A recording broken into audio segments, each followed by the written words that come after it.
This is Steve Sanders on Coinology. You don't want to miss this particular episode, dropping jewels and gems, giving knowledge and information, a couple hot takes, but at the same time, this is an episode that everybody needs to see.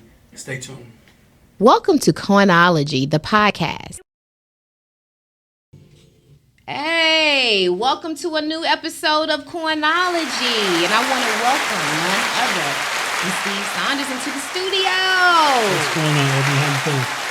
Good, man. I feel good. How about you? I'm good. Busy, but good. I know. It's always good to be busy. Absolutely. Especially in this climate. Exactly. I wouldn't want it no other way. No other way. Mm-hmm. Okay, I see you have on brown today. Are you a Browns fan?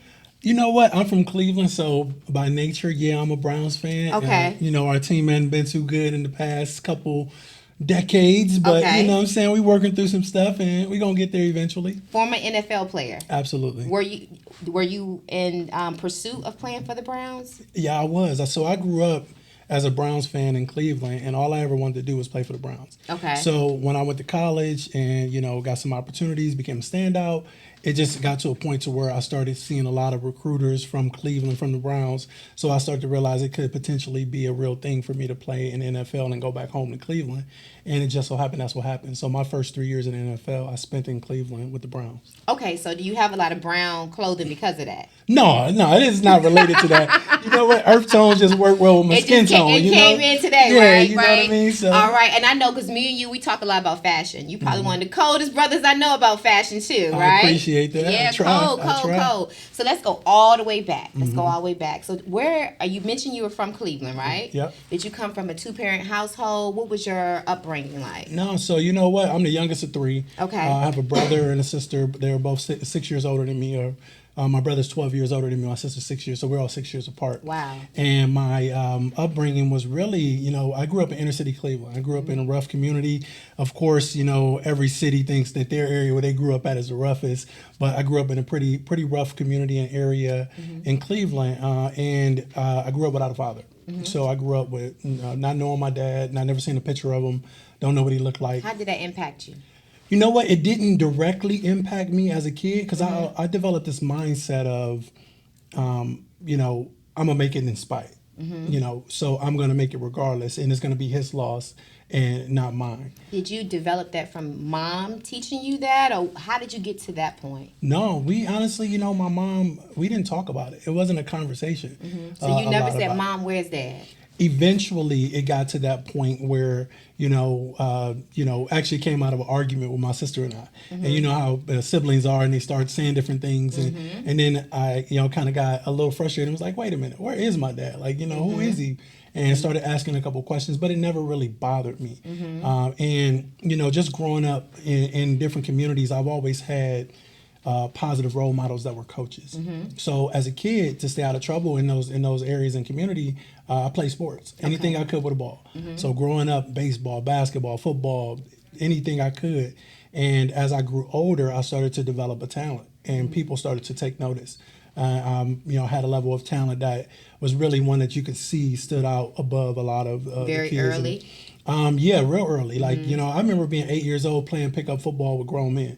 And so, I was always a talented kid from an athletic standpoint, and just continued to do as much as I could. Let me ask you this question when you say talented kid is, Kobe talks about the reason why he was so good is because he was in the gym before everybody else. He was in the gym after everybody else, and he was in the gym on days nobody else was there. So he said it wasn't something that he was born with to say, but he just outworked everybody else. Would you say that was your situation? Similar in a way where I just stayed active. I stayed busy. So it wasn't a day that went by that I wasn't playing something. So I was always working on my game and my craft, not necessarily knowing it with intention, similar to Kobe. Kobe grew up a little bit different, right? So his dad played in the league, so he probably had a little bit more structure. For me, it was, this is my way to stay out of trouble. This is my way to continue to have fun.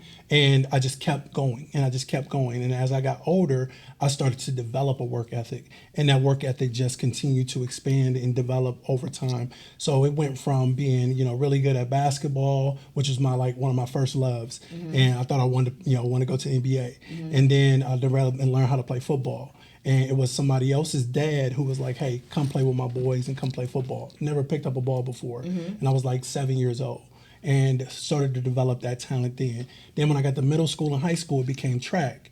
And I wanted to run track, and not because I like track, well, because that's where the girls were. The girls were on the track team. So being a young guy, I'm like, hey, that's where the girls are. And then I developed that talent. So just over the course of my life, I just kept developing and evolving in different stages and areas. So going back to like being a young kid in inner city community of Cleveland, I grew up struggling in reading. I was reading at a third grade level when I was in high school. Nobody knew nothing about that. I had to overcome that adversity, and it really didn't come out until I got to college. So let's talk about that a little bit. So, do you think that the teachers just passed you along because you were good at sports? Nope. I was so good at hiding it because I was so fearful and embarrassed by it that I could hide it. So as long as I didn't have to read in front of anybody, I was good, right? Did you have behavior issues in class at all? Nope. No behavior issues. Gifted at math. Okay. Absolutely gifted. Like it was at a point in high school where I was teaching algebra. I was teaching geometry in class. Like our teacher would step out and be like, Steve, take over the class. So I've always straight A's through high school and math. So I was very gifted and talented. So it was very easy to kind of just cruise by and ride on the radar when it came to reading. So it was just something that, it wasn't that I couldn't read, because I could, but it was more so that the fear was crippling me that somebody was going to find out that I wasn't good at it. So how did it come out? So I was in college and we were on the football team, and our coach had us reading the handbook. And we were in college and sitting in this room with all of our teammates, and the coach is going around calling names, and he's like, such and such, read this paragraph. So he said, Steve, read paragraph 5. And I froze, and I just, like, I could feel my hands shaking, and my hands don't sweat, but my hands got sweaty. I got nervous, and I was like, I don't know what page we on. Pick somebody else. And he's like, no, you got it. We on page such and such, and go. And I started to read, and because I was so nervous, start crackling, start stumbling over words, and team start laughing.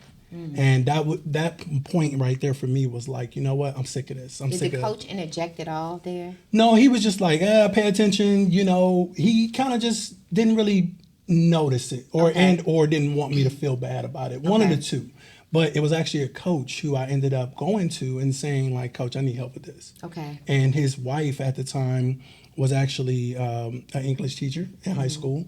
And she was like, you know what? We just got to get you confident. So we got to get you started reading things. So I started out reading like Sports Illustrated. And I just had to build up a consistency in reading and development. But that taught me a valuable lesson in life, is that there's nothing you can't overcome. That's right. Right? And it was just because I refused to ask for help that I couldn't do something. And I was more focused on hiding it than I was getting better at it.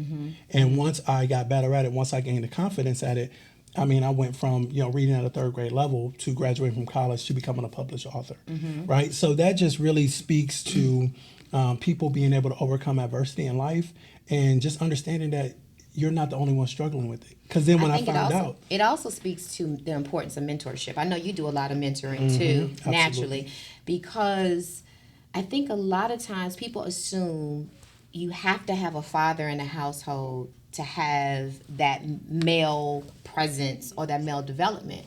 But what I'm hearing from a lot of very successful men, they may not have had a father in the household, but they had father figures that took to them that were around them. And I think it was important, and it's very important that as men that we take the time with the up and coming young men, right? Okay, so when you were in college, was that something that was expected of you? Did mom say, okay, Steve, you have to go to college? Everyone in this household goes to college. Was that something that was pressed in your household? No, I was actually the first one to go to college in my family. So I remember there was a moment though when I was in high school, and my mom was like, "I hope you're gonna get a scholarship because I ain't got money to send you to college." My mom worked 3 jobs trying to raise 3 of us, and you know, she constantly was just doing everything she could to give us opportunities. And when she said that, a light bulb went off in me. It was like, okay, it's go time. It was my junior year, the summer going into my junior year, and I had a summer job. I bought a weight bench set. I worked out every day in that basement, and I just started to develop and get better. And I knew that if I wanted to go to college, if I wanted to play ball, I was gonna have to get a scholarship. So I was gonna have to stand out and be good. And that opportunity came, and you know, I just took it and ran with it. So when you first went off to school, was it just that I want to go to college, or did you have your eyes set on the NFL even in high school? Yeah, from the time I was 7 years old and I learned how to play football, I wanted to go to the NFL. You know, I wanted to be Deion Sanders. I wanted to be Barry Sanders. You know, one, because they had my name, but also because of how they played the game. So I tried to mimic that as much as I could. So I just constantly, you know, looked at the current players in the NFL, and that's all I ever wanted to do, right? And as I got older, I started to realize, I got to a point in my life was like, what else do I want to do? What else do I want to do in life? And the number one thing that I wanted to do, I couldn't speak directly to a profession, but it was help people. I wanted to help people. That's all I knew, is I cared so much about helping people, whether that was young men that grew up like me, whether that was moms with, you know, single parent household, whether that was people from inner communities, whether that was people in the business sector. As I got better in learning and understanding business, it just always kept coming back to, I want to help people. So outside of playing in the NFL, I knew I wanted to help people. So that's what I just continued to do. You know, what's funny about that is I often share that when I was coming along, I didn't know what it was that I wanted to do. I knew I wanted to do something different than what I saw growing up, and I knew I wanted to do something big. I always talk about, I imagined myself walking into a big high-rise building with a briefcase, but I didn't know what it was, high powered, because again, kids can only dream as far as they see. Exposure. And if you're not exposed, you don't know. I didn't know anything about publicity or being a publicist in Hampton, Virginia. I didn't see that, so I didn't know that to exist. So exposure is so important too. But so let's talk a little bit about college. So was college just, you know, a typical 4 years for you? Did you have any hiccups there? How did that go for you? Yeah, so when I got to college, it was a culture shock for me. I had grew up in the hood, and all we saw were the people who looked like us. And the only people that we saw that were not people that were black was teachers and police. That was it. And so when I got to college, I went to Bowling Green State University. Shout out to BGSU. You know, it was a culture shock because there was only, I think, our incoming class that year for freshmen was one of the largest, and it was like 400 African American kids who came in during that class, right? And they only had like 700 on campus. But the school got, you know, 20, 30,000 students. So for me, it was just like, man, I'm not comfortable with this. And it was just different. So it took some time getting used to for me. And that first year, I remember my first semester, I had like a 1.9 GPA. Really? Yeah. So how do you still stay on the team, right? So I was redshirted, and I got recruited by Urban Meyer. Okay. So Urban Meyer, you know, legendary coach. People know him from his championship of you know, Florida Gators and Ohio State and all of that. But he started at Bowling Green. I was part of his first recruiting class, and I remember Urban Meyer pulling me into a meeting and was like, "Look, your grades are down. You know, you're redshirted. Like, this is unacceptable. Like, I'm about to send you on the next thing, smoking home." And for me, it was just like, damn, I'm about to mess up this opportunity. With too much partying or what? You know what? Just really, you know, more like I had this mindset of never, like, I don't want people to think I changed. So let me go back home every time I can get, every chance I can get. So I had a little car, and I was going back home every weekend, and I was going back home, and, you know, I really just wasn't focused on school. So I was like, I took it for granted. But then I came back that next semester and got my grades up, got an opportunity to play a little bit, and then getting that opportunity to get on the field really was like, you know what, my grades have to come first. Like, my education has to come first in order for me to continue to get the opportunities to play. So you actually went through what they call success guilt. And I think men, specifically black men, go through that harder than black women, and specifically successful black men in sports. Because we can think about Mike Vick. We can also look at Allen Iverson and some of the others who still bring their crews along with them. Folks that they grew up with, they felt LeBron James. It happened to work out well for LeBron. It doesn't so happen to work out so well for everyone, right? Because many times they bring their whole crew with them, and then they feel obligated to put these folks in positions around them, even if they're not qualified for those positions.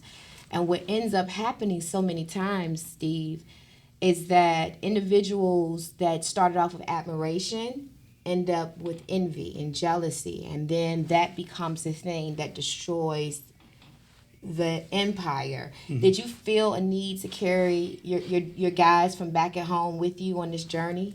I think mentally I did. I wanted to make it so I could take care of everybody, and so that I could, be in position that, we all gonna win. And I think that there is that aspect of, people pulling you down and not being able to come up to your level. But I also think something even more important is that they lack the ability to evolve, right? And because as you get bigger, as you get more successful, you have to continue to evolve. Your mindset has to change. You're exposed to different things. You're in different circles. You have a different network. And sometimes the people that are with you, you're the biggest person that they know. You're the biggest network. And they don't have as much liability as you do. So when you see some of these athletes getting in trouble because of the people around them, that just says that they don't understand the magnitude of the responsibility that you have. And when you have that level of responsibility, so much is given, much is required. And you have to go to another level. And when you do get to those new levels, new devils, right?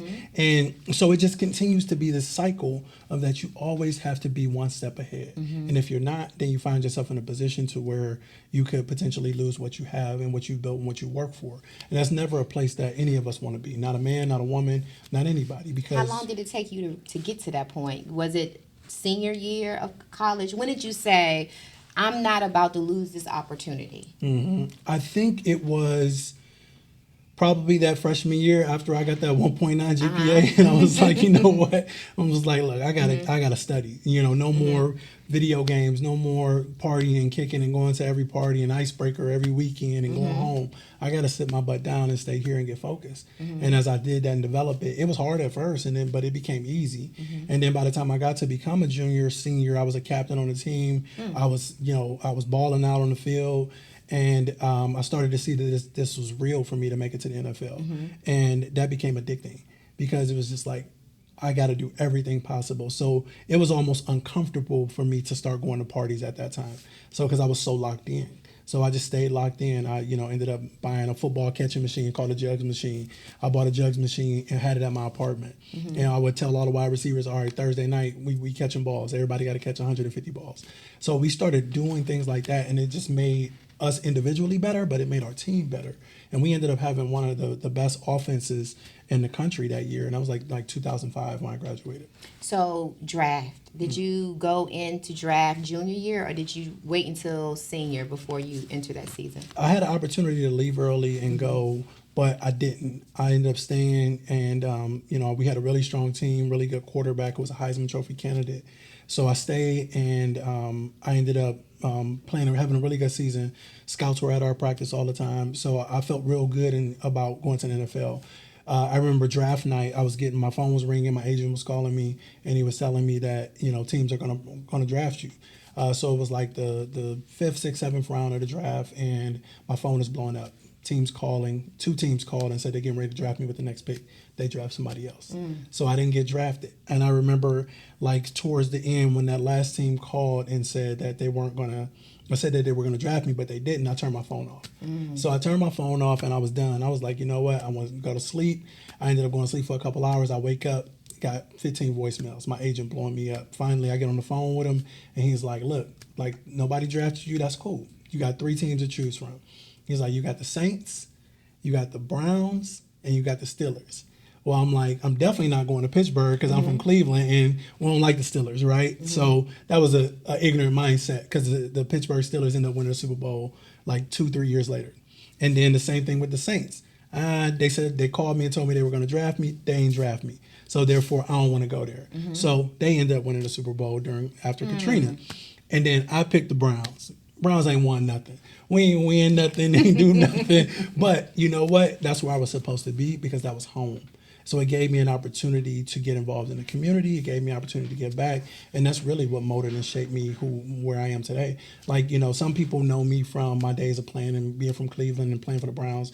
But truthfully, I wasn't no Super Bowl champion winner or nothing like that. So, for me, only because of the team you chose, right? I'll just blame it on that. Yeah, right. Yeah. But let's go back. Let's talk a little bit about because I think you said something really profound, but you went over it pretty quickly. I want to make sure the folks understand your decision making as to not going with the Saints in Pittsburgh, right, was ego driven. Oh, absolutely. Yeah. Right. Yeah. So you felt like, how dare you, right?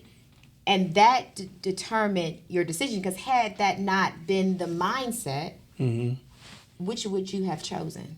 I likely, if I was definitely thinking strategically, I would have chose Pittsburgh because I knew that, I would have had the opportunity to get on the field. And, that was a team, too, that was one of those teams where players who worked hard, like I did, they was always going to get the opportunity. It wasn't about, politics as much.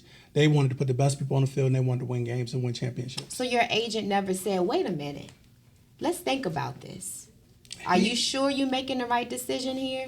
Not necessarily. He was just like, it's your choice. It's your career. You choose where you want to go. And, not necessarily having the best guidance at that particular time. And plus, I wasn't listening to a lot of people at that time of my life, right? I had figured it out. I thought I arrived. And, I put myself in this position. I had to work my way up to this point. So I was going to make the decision, right? And it ended up being the best decision that God wanted me to make. And I honestly believe that because going back home, that's really what molded and shaped me to the person I am today. No, I definitely believe everybody is where they're supposed to be, right? But I think it's important for us to also acknowledge when we've allowed our ego to lead decisions, because one of the things I do know I've learned is that ego can be our worst enemy, right? It keeps us from us saying today, Super Bowl winning, True. right? True. So, but again, it puts you right where you were supposed to be. Yeah. At that particular moment. Yeah, we end up being where we're supposed to be. It may take us longer to get there. Sometimes we got to overcome some bad decisions and some mistakes, but that's life, and we all make the decisions that we make, and sometimes they're what we know at the time. They're the best decision that we can make at the time. Had we had more knowledge, information, better people around us, right, we could make better decisions. But that does speak to why it's important to try to put yourself in the best position that you can make the best decisions for yourself moving forward. Because that takes me back into this year's draft with your namesake. Just looking at how everything was handled with the Sanders, what is your opinion of that? What do you think about how the young men were handled during the draft season? Yeah, I can tell you I've been in this business for a long time, the business of professional football, and whether directly playing or around it. And that was very strategic. That was very a position of power and a position of we're going to put you in your place. And unfortunately, Shador, being the talent that he was, he didn't deserve that. But it was, as much as it was about him, it was about Coach Prime. It was about Dion. And it's very deep because it's not just about him as the player. It's about what he represented as a coach. What does he represent? He represents opportunity for former players who know the game better than a lot of coaches who coach them and don't get the opportunities to coach. there aren't too many black head coaches. There are zero, to my knowledge, black NFL owners, right? So when you start talking about position, power, equity, you can be a player, but don't dare think that you're going to own something. Don't dare think that you're going to put yourself in a position to where you can take what we've built, what we have. And when you start doing that, they will do everything in their power to put you in your position. That's just my personal belief on it, that's what happened in that situation. There are some head coaches who get the opportunity that are former players. There are some opportunities where you have guys who excelled at the highest level as a player and then get the opportunity. But oftentimes not enough of those opportunities. And what Coach Prime represented was we can be successful as coaches, as head coaches. But do you also think it was wise for him to enter the draft saying, we're not interested in this team, that team, or that, coming in with parameters such as that? Because I think at that point during the draft, correct me if I'm wrong, the players are supposed to play a humble position. To a certain degree. Depending on who you are. Okay. And unfortunately, depending on the color of your skin. So you've seen that behavior with non-African Americans before that came in and said, I'm not going here, there, and the other? Yeah, look at Johnny Manziel. Look how Johnny Manziel came in. Johnny Manziel came in, money sign, very boastful, cocky, all of those things, right? You had other people and other players come out. You had, I remember Baker Mayfield coming out. But the thing is how they mold and shape the terminology. When they come in like that, he has moxie. Oh, he's a great leader. But when Shador or someone that looks like that they haven't seen or they can't see themselves in, sometimes it becomes they're bragging. They're too cocky. They're arrogant. I don't want that to lead my team. They can't be a leader in the locker room.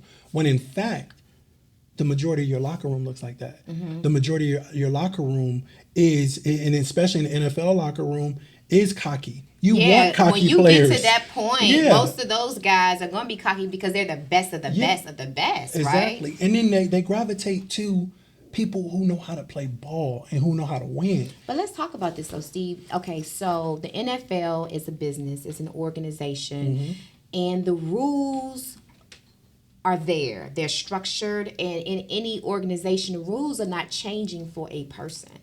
You have to enter into the organization and either play the rules or you got to get out. I agree. I will say Coach Prime, the Sanders family, knowing what they know now, probably would have handled that differently, because you can't defeat that type of power. But Coach Prime should have known this. Come on now. Coach Prime is one of the best that ever did it. Yeah, but you also think that no one anticipated that they would do that, right? That they would try to make an example out of Shador. You didn't anticipate that? I didn't anticipate it. I'll be honest. I didn't. And I'm going to say, because just look at how he handled Shador and then look at how LeBron handled Bronny. I think LeBron introduced Bronny a little differently to the league than...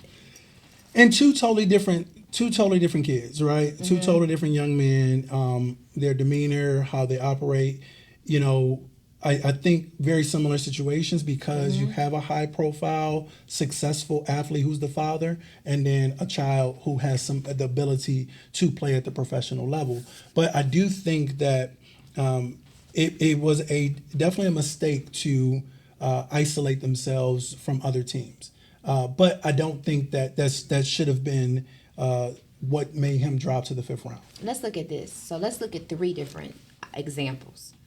Kobe's father was a former NBA player, and Kobe played. I don't remember Kobe ever actually riding on his father at all. Kobe kind of came in and created his own way. Help me if I'm wrong. No. Remind me, because I'm not a sports person, right? And then you had these 2 young men, and I think the world of all of them, because I believe that it's great that their fathers can create a legacy for them. But I think what Kobe was able to accomplish on his own is the reason why he's the legend that he is today. Because he did it on his own. The respect that he earned was on his own. It wasn't on the shoulders of anybody else.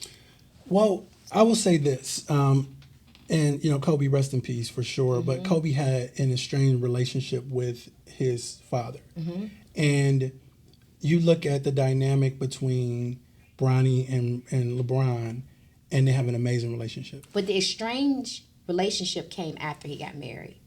Well, yeah. I don't know all the dynamics of it. I just know that it was there was some friction there, right? But when it comes to Shador and Coach Prime, right, and Deion, like this, right? Love his kids, amazing father. You get to see it. But that's a part of this modern day social media world. So there's two different eras, right? What Kobe experienced and growing up in the 90s is totally different from what kids see today and what they experience and how things are. But should they study that? This is the thing, though, Steve. I think one of the biggest mistakes that we make today is we discount what worked. So I know you're going to laugh at me, but I used to be a rapper. Really? Yeah. One of the baddest out there, right? Okay. All right. But you could not enter into hip hop and not know the hip hop artists that came before you. So when I meet people today who claim that they are rappers and and I ask them about, do you know who KRS-One is? Do you know Kumo D? Do you know Queen Latifah? Do you know Moni Love? Do you know the history? Yeah. Yeah, you don't. And they who what? You sit down. Okay. I think it's important that in any organization, business, or whatever, that you do understand your history. And I think we can't discount that Kobe was one of the best to ever do it. And he came from a legacy. Yeah, I agree. I agree. I will say this, though. Knowing the history of the players in the game or the industry is different from knowing the intricate details of how they got there, which is why it's important that we're having conversations like this, because you need to hear the story. You need to understand. And we didn't know Kobe's story when he was going through that and coming up. Now, no excuse not to know it in 2025 if you're coming out and coming up. But I agree with your point. But I will say these kids have it extremely hard today growing up with this social media area, with the internet, with everything that's going on. They have more money, they have more exposure, they have more opportunity, but with those things come a lot more negative exposure, negative opportunity, and really, truly opportunities for them to fail. So when you look at a Shador, you look at a Bronny, you look at any kid, I myself try not to be so critical of them, because had I had what they have now when I was coming up, I wouldn't be sitting here today. Like if Instagram existed then, how many stupid things would I have done during that time? How many mistakes would I have been? I'm so glad. Yeah, exactly. we're all from our generation. Yes, we are glad. Like yes. And back in that time frame, in order for something to hit the news cycle, you had to wait for it to come the next day in the morning, or it'd be in a magazine article or something like that. If it's a negative thing, now it's instant. It's instant. Everything is instant. So something happened, within minutes there's a video up of it, and it's there forever. It's permanent. Forever. It's permanent. Yeah. Like there's nothing that people miss. It's always an opportunity for people to see and shine you in a negative light. So they have so much more responsibility now than we ever had. So I try to show them grace. And when they make mistakes or when they do something that's stupid, but I also do a lot of speaking engagements and go and talk to teams and young men and even business leaders, and try to tell them about being emotional, being in a moment, and sending out a tweet or sending out a post. You can't do those things. You just said that. Emotional intelligence. Do they have anything where they're teaching athletes? Because I think we need to make sure that these young men have training on emotional intelligence, and they also need financial literacy, right? Yeah.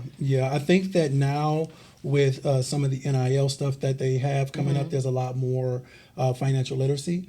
But as a whole, this entire country, not just in sports, we're lacking in the mental health area. And a lot of people have this mindset of, I'll just get over it, right? And because that's how we grow up, right? Some of us, or that's what we're taught, is that sweep it under the rug, That's you'll right. get over it, you're fine, show no weakness, all these things, right? And when you have Take it that, on the chin. when you have that mindset, you tend to hold a lot in, and if you're not emotionally intelligent, you will end up having an outburst because you've taken in so much, and that's when you see people blow up. Like Will Smith or something like that. You just keep taking it and taking it That's a and good taking it and example. taking it, Yep. and then boom, Yeah. you end up taking everything that you worked for. I would say this. I think the way that Dion and his sons handled the obvious snub, national snub, I think they handled it well, and I think they handled it with dignity and class. And I'm very proud of how Coach Sanders is handling things with his sons, because what he's telling them is, with or without the NFL, my babies are going to be okay, right? I want them to live out their dream, but they're going to be okay. And I think that is the role of a father, is to ensure that their children feel secure and safe. Yeah.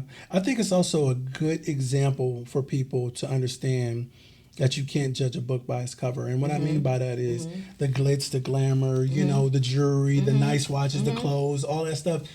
That's not the core of the person. But okay, let me ask you this too. What's wrong with it? There's nothing wrong with it, but that's unfortunately that's how people judge you. Oh, you're too flashy. Oh, you put that above everything else. No, it's not. This is just that may be what you would do if you had it. That may be how you see things and think. But for me, this is second nature. This is the other thing. Do you say that because you don't have it?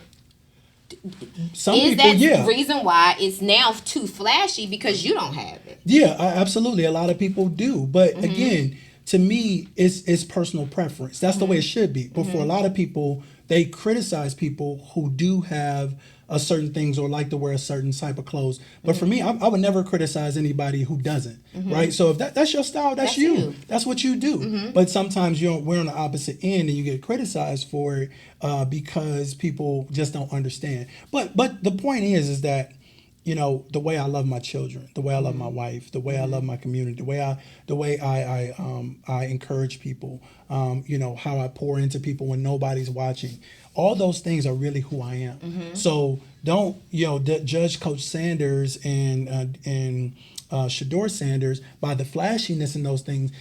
Judge them by how they handle adversity. That's right. Because they had every right to outlash, to go off, to be upset. It was people on the internet upset for them. They never said anything. They handled it with so much class. They handled it amazing, and that just shows you the integrity and the character of who they truly are. That's what you want to lead your organization. You want to lead with the end, but it also reminded us that it doesn't matter how successful you become. You are still a part of something much bigger. One thing I always tell even entrepreneurs, you've been an entrepreneur too, even as an entrepreneur, you still work for someone. Right? So you have to create parameters around how to be successful in that. And that is something that I think even still, I think the way that he handled the outcome is definitely something to learn from. But I think it's all the other part of it to learn from is that there is a structure and an organization. I don't care how big you get, that you have to play the game. And until you realize that, you're going to keep starting back over again and over again and over again. But should we be made examples of? Is that right too as well? No, but let me just say this. The game is the game. The game isn't fair. The game is not changing for anybody. Absolutely. It's not. The game in the NFL is the shield is the shield. Like the shield will always come first. They're going to put the shield above all. Nobody's bigger than the shield. Nobody. And you have to understand that in a lot of different industries is that, if you think or want to put yourself in that position, sometimes you expose yourself to be made example of. That's right. So you're better off playing it strategically. Like, you're better off moving in silence and putting yourself in a position to where you can own your own thing. You can build your own thing But there even when you build and own your own thing, you still, because Dion is still one of the best, but he still has to, if his son wants to play this game, he still has to be a part of the organizational structure. I agree. There's never, I don't care what role you are as an entrepreneur, even when you think about Bill Gates or you think about Elon Musk still works for the board and the stakeholders. Mm-hmm. So when they told him it was time for him to step down from Doge, mm-hmm. or he would lose his position with Tesla and SpaceX, he mm-hmm. had to step down. And he's the richest man in the world. Mm-hmm. To a certain extent, I agree. You do have other people that are involved in the answer to, and you take that into account. But someone like Elon, he has his company structured to where you can't do to him what they did to the CEO. But they did it to him. No, he had to step down from Doge. Well, Doge was different than Tesla. Like I don't know exactly, but I don't think that that Tesla can vote Elon out.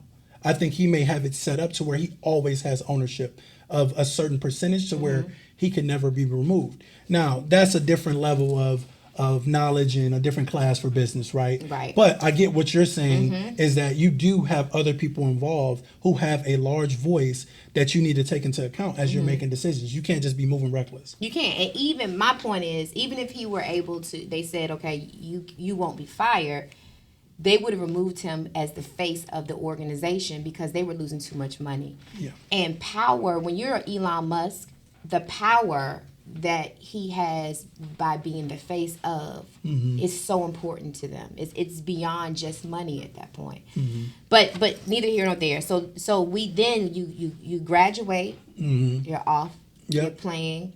How long did you play in the NFL? So over 6 years. So from 2006 to 2012. And then why did you leave? So you know what? I got to a point to where I got really strong and deep in my faith. Okay. And I was at a point to where I was asking God and seeking what's next. Mm-hmm. Like, this is cool. This is great. I've accomplished it. But there has to be more. Mm-hmm. And I knew that God had called me to do something greater than anything I can do with a ball in my hand. And I just didn't know what it was, mm-hmm. right? So, again, with the knowledge and information I had at the time, in order for me to do that, I got to leave this. So really, that was strong. It was extreme, right? It was really strong. So was it a dream? What was, okay, when people say they hear from God, mm-hmm. right? Was it a dream that you had, or were you at practice and you heard his voice? No, it wasn't. It wasn't specifically that. It was more so this extremely strong feeling mm-hmm. that what I was experiencing and what I thought was what I was going to do for the rest of my life mm-hmm. was going to come to an end. Okay. Eventually, right? Especially when it comes to sports. We can't play forever. That's right. Father Time catches us all. Mm-hmm. So I started to get in this deep thought of what I would want to do after the game, what I would want to do. Now, when I made the decision to walk away, I struggled. And, to that point, I went through a level of depression because that was my identity. Mm-hmm. That's what I thought who I was. Mm-hmm. And everything that people knew me for was related to a ball. Was related to a sport. And struggling with that looked like, not playing for the Browns anymore, but still living in Cleveland and people seeing me out to eat. I'm like, hey, when you coming back to the team? Cringe. It was like every time somebody said something, a reference, it was like, a jab, a stab and a turn. And I just continued to just eat it and just take it. And it was actually at this particular time where I was dating Dr. Mimi, mm-hmm. my wife Mirica. I was mm-hmm. dating her and I was struggling and she could see it and she was like, what's wrong? And I'm like, nothing. I'll be fine. I'll get over it. And we just kept talking and I kept opening it up. And eventually she asked me if I would be open to talking to somebody. And I'm like, not really. But she kept at it. Mm-hmm. And eventually I agreed to go and talk to actually her boss. And after talking with him, going to an appointment and sitting in a session for about an hour, he came and was just like, hey, I think you're, mildly to severely depressed. And I'm like, come on, man, this is me. This is Steve. Like, mm-hmm. that don't even exist where I'm from. What do you mean depression? Like, nah, get out of here. And he broke it down to me, and he started to, share certain things that I was experiencing and why that is considered depression, why that is, and the correlations. And I was just like, wow, like that's what I'm dealing with. And so you say, that's depression? Functional. You were a functional depressant. Very, very. And we don't know what that means in our community. No, so we don't know what that means.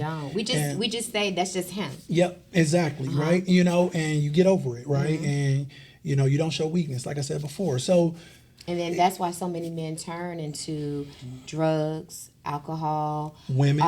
Yep. I was about to say promiscuity. Yeah. It just because we don't have other outlets. Exactly. And we don't have the knowledge and education and exposure when it comes to mental health. But I think that's a lot of people and throughout our entire country. And, we need more mental health support, which is why we ended up starting our own company, during COVID. And we started during COVID, but we knew that people needed help. But I was a product of help like ours, because getting that exposure and meeting with someone consistently got me back to who I was. Yeah. But I know that your practice today, you guys focus on women, and especially women who go through life cycles. So for instance, women that may go through menopausal depression or postpartum depression, the process of being a woman, because many people don't think about the hormonal challenges that women go through.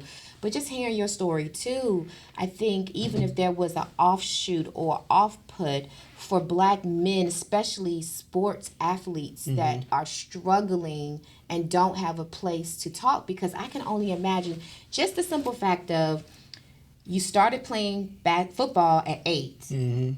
So your entire life has been football.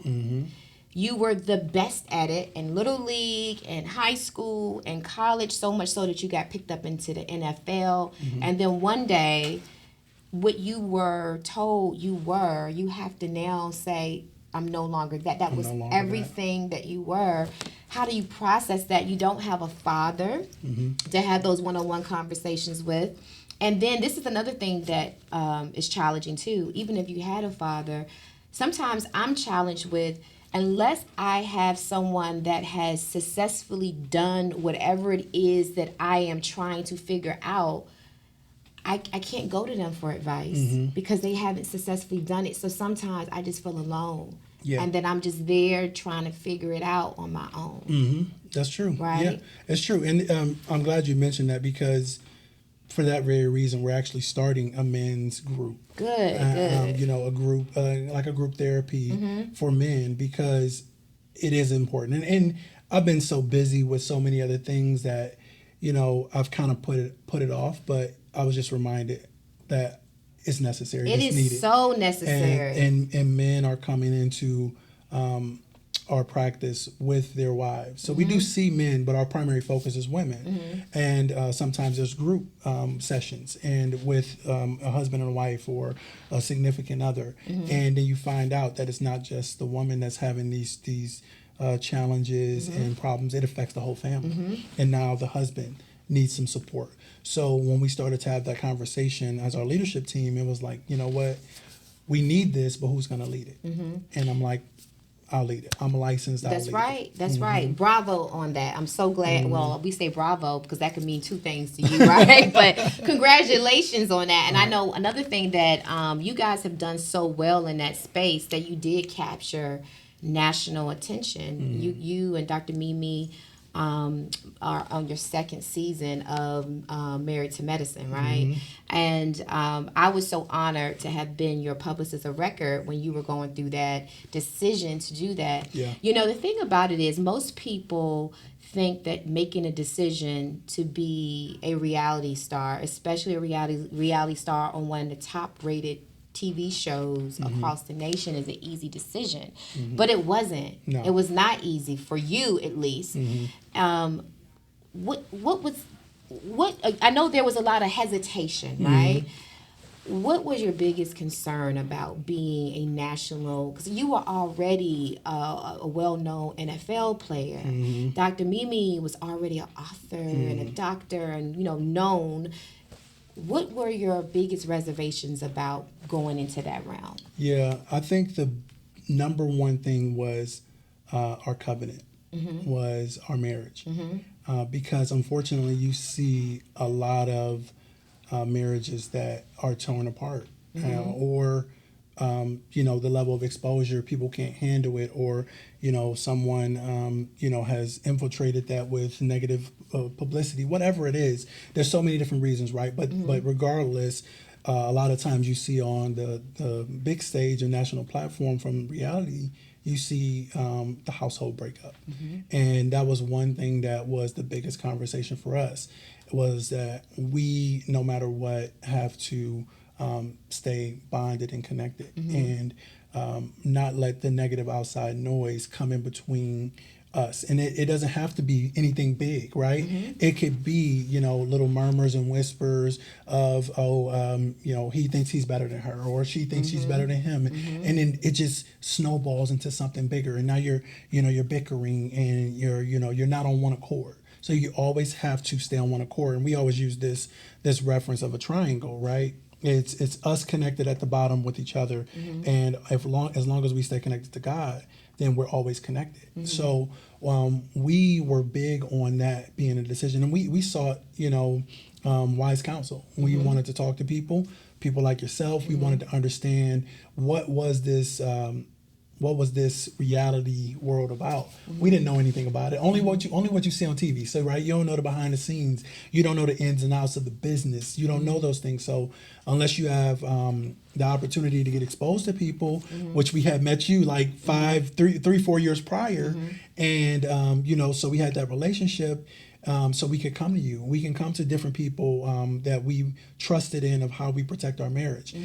So that was the first thing. The second thing was exposure to our kids, because regardless of what decisions we make, it affects them. That's right. And so for us, it was those were the two biggest things, was protect our marriage and protect our kids.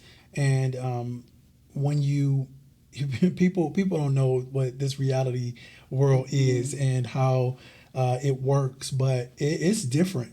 It is different. Let me just say, the entertainment world itself is different, but I often tell people you have to be extremely careful. That is one of the reasons, even if you're not on reality TV, right? And you and I talked about this, and Dr. Mimi and I talked about it too. You have to enter into everything with the intention to protect your covenant and protect your family. And I tell people that all the time. That's why when you go to my socials, you don't see a lot about my personal life, because that is sacred to me. That is very sacred. And I feel that when you put it on Front Street, you are opening the door for whatever comes with that, right? And you have to be okay with that because what people will say to you is, you invited us in, so don't now say it's none of our business. You made it our business when you put it on Front Street, right? When you put it out there. And knowing how private you and Dr. Mimi are, I know being on such a wide screen. The other thing I think people don't really take into account, Steve, is that when you're filming, you have to really put your business on the back burner, right? It's tough, right? Because how long are the filming days?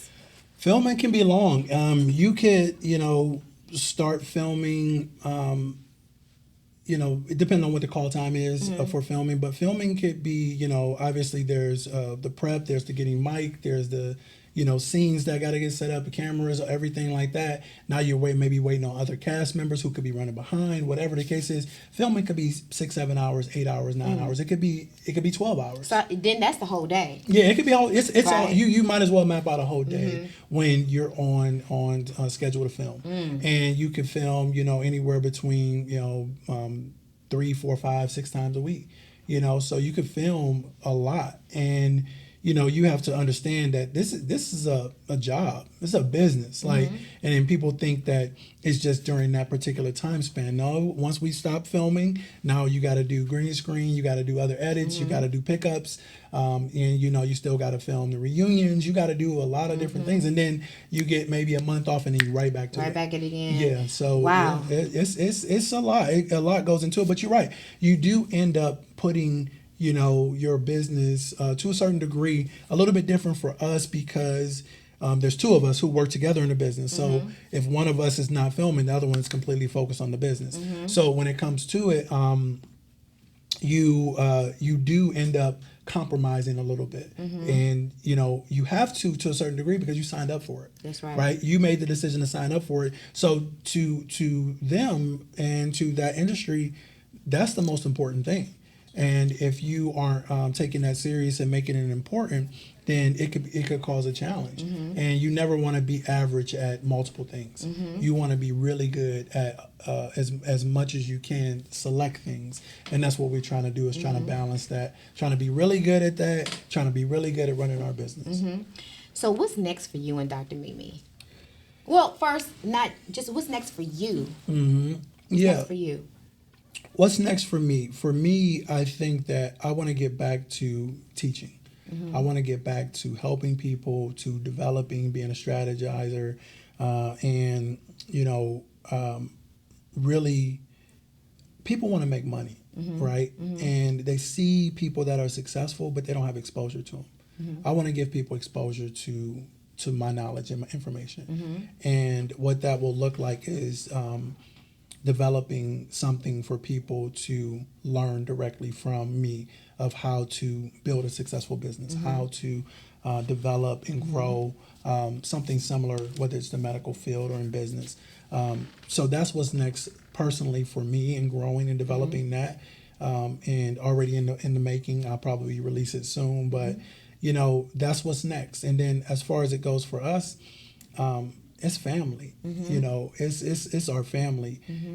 As we've openly shared, and people will get a chance to see this season, being parents of a special needs child is something that doesn't get a lot of attention, and being able to show people what that looks like is something that we were open to.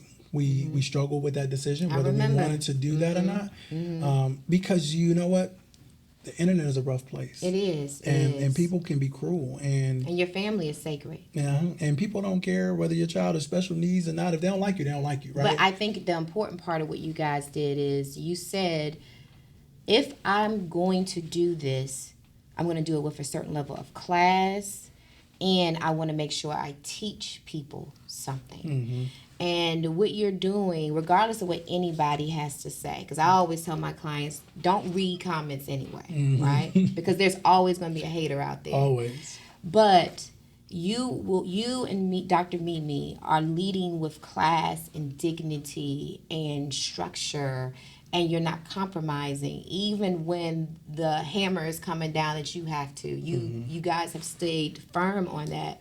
And I think the fact that you are celebrating your family and showing how so many families are navigating offline with autistic children, and how it is, I know that has always been a very sacred place for you and Dr. Mimi. So the fact that you guys are willing to share that is a big deal. Yeah.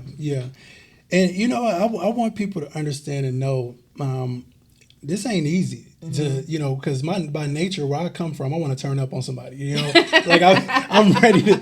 We saw that first season because I saw you taking off down that beach. I was like, wait a minute, Steve. I was like, I called you on the phone, Steve, do we have a crisis I need to handle? Exactly, because you know what, that's first nature, but you know what, you grow and you learn, you constantly die to your flesh and yourself, and you put what's most important first.